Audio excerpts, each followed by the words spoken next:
So question over this side. Hello, I'm Michelle Rumsey from WHO Collaborating Centre at the University of Technology, Sydney. I just wondered really, I'm very excited to hear you talk about delivery and a focus of the World Bank on delivery of healthcare. And one of the groups that we work with in health workforce is nurses and midwives. And I feel they've been the poor relation really in a lot of our discussions over the years. And yet we single-handedly know that if we increase the education of midwives and increase the capacity of nursing and midwifery, we can single-handedly improve the maternal and child health rate for the 75 countries that are still struggling. Just really wondering if you could give a comment on your sort of thoughts around nursing, midwifery, health workforce generally. Thank you.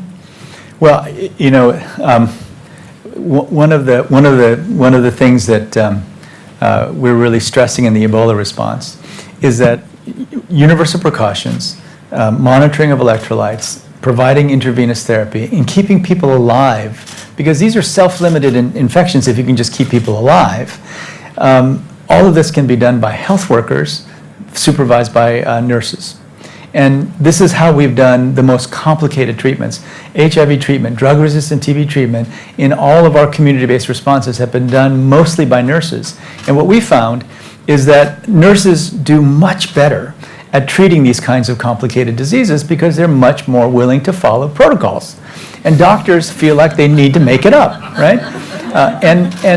This has been proven again and again and again, that the more you can get healthcare focused on protocols that people will follow, the better the outcomes are, right? So I think that there's no question that the solution to the problem of access to healthcare is what we've called task shifting, that the things that the doctors do in some health systems should be moved to nurses. Nurses should take a very much stronger leadership role, especially in developing country healthcare systems, and that utilizing community health workers is both a great employment program and also are tremendously helpful in improving outcomes, because it's not, you know, what we know, what we realize, for example, in tuberculosis care, that having a health worker actually observe treatment, you know, watch people take their pills, was the most important thing in improving outcomes.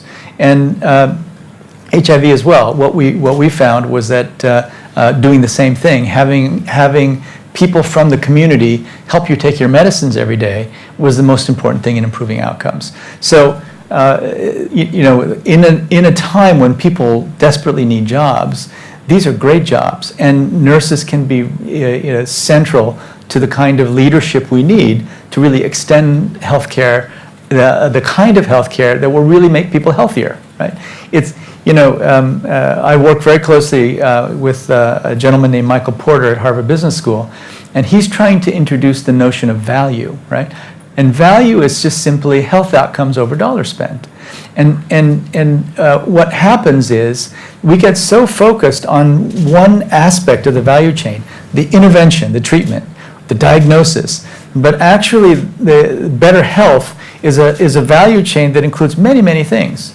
So one of the things we try to do is say, okay, in HIV care, what are all the things you need to do to actually have a healthy person living with HIV at the end of the day? And most programs were not focusing on compliance, on actually people taking their medicines. And so we made the argument that if you invest more through health workers in ensuring that people are taking their medicines, you actually make the overall value of your treatment much, much higher.